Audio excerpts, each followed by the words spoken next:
हम knowledge base channel पर आपका स्वागत करते हैं। The Tinder box. अगर अमेरिका ने ईरान की परमाणु सुविधाओं पर हमला किया तो क्या होगा? मध्य पूर्व लंबे समय से एक बारूदी सुरंग बना हुआ है और आज इसकी बत्ती पहले से कहीं ज्यादा छोटी हो चुकी है। इजरायल और ईरान एक छाया युद्ध में उलझे हुए हैं जिसमें हत्याएं, साइबर हमले और प्रॉक्सी लड़ाइयां शामिल हैं और खुला संघर्ष एक बड़े खतरे के रूप में मंडरा रहा है। अब इसमें एक और विस्फोटक तत्व जोड़ दें, डोनाल्ड ट्रंप का व्हाइट हाउस में वापस आना। ट्रंप, जिन्होंने एक बार ईरानी जनरल कासिम सोलेमानी की हत्या का आदेश दिया था, ने तेहरान के प्रति और अधिक आक्रामक रुख अपनाने की ओर इशारा किया है। अगर अमेरिका ईरान की परमाणु सुविधाओं पर सैन्य हमले करने का फैसला करता है तो इसके परिणाम पूरे क्षेत्र और दुनिया को ऐसे बदल सकते हैं जिसकी किसी ने कल्पना भी नहीं की होगी। तात्कालिक परिणाम: एक क्षेत्रीय अग्निकांड। अमेरिका या इजरायल द्वारा ईरान की परमाणु साइटों पर किया गया हमला कोई साफ सुथरा सर्जिकल ऑपरेशन नहीं होगा। ईरान की सुविधाएं फैली हुई हैं, जमीन के नीचे दबी हुई हैं और भारी सुरक्षा में हैं। मिसाइल हमले, ड्रोन की भीड़ और साइबर जवाबी हमले लगभग निश्चित रूप से होंगे। हिजबुल्लाह, ईरान का लेबनानी प्रॉक्सी, इजरायल पर अपने विशाल रॉकेट आर्सेनल का इस्तेमाल कर सकता है, जबकि इराक और सीरिया में ईरान समर्थित मिलिशिया अमेरिकी अड्डों को निशाना बना सकते हैं। होर्मुज जलसंधि, जो तेल की आपूर्ति का एक महत्वपूर्ण मार्ग है, युद्ध क्षेत्र में बदल सकता है अगर ईरान तेल टैंकरों की आवाजाही को रोक दे, जिससे वैश्विक ऊर्जा की कीमतें आसमान छू सकती हैं। मानवीय लागत भयावह होगी। परमाणु स्थलों के पास रहने वाले नागरिक, जिनमें से कुछ इस्फहान जैसे बड़े शहरों के नजदीक हैं, रेडियोधर्मी प्रदूषण का सामना कर सकते हैं। इजरायल और लेबनान के शहरी केंद्रों पर लगातार रॉकेट हमले हो सकते हैं।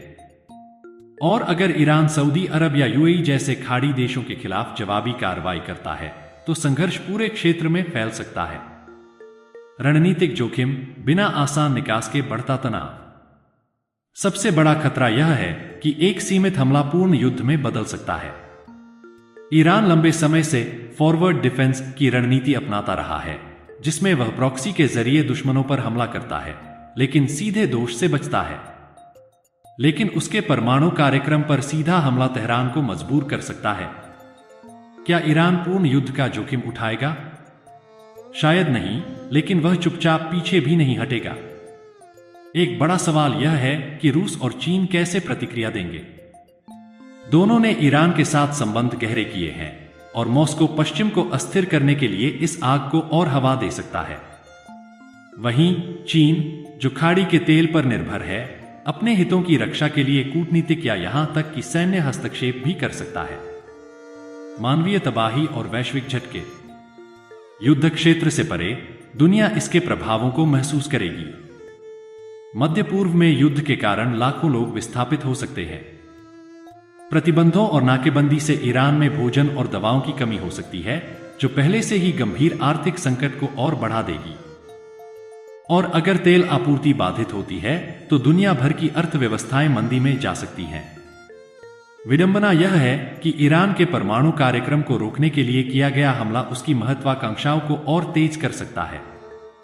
अगर तेहरान की सुविधाएं क्षतिग्रस्त हो जाती हैं लेकिन पूरी तरह नष्ट नहीं होती, तो शासन बंधनों को त्याग सकता है और बम बनाने की जल्दबाजी कर सकता है, ठीक वैसे ही जैसे सद्दाम हुसैन ने 1981 में इजरायल द्वारा इराक के उस इराक रिएक्टर पर बमबारी के बाद किया था। क्या कोई सकारात्मक पहलू हो सकता है?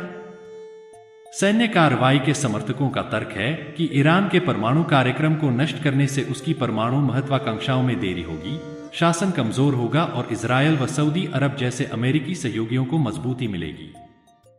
लेकिन जोखिम फायदों से कहीं ज्यादा है। अगर हमले सफल भी हो जाते हैं तो ईरान फिर से अपना कार्यक्रम बनाएगा और अधिक गुप्त तरीके से, अधिक आक्रामकता के साथ और पश्चिम के प्रति और भी अधिक नफरत के साथ। एक अकल्पनीय चुनाव। जैसे जैसे तनाव बढ़ रहा है, दुनिया एक निर्णायक मोड़ पर पहुंच रही है।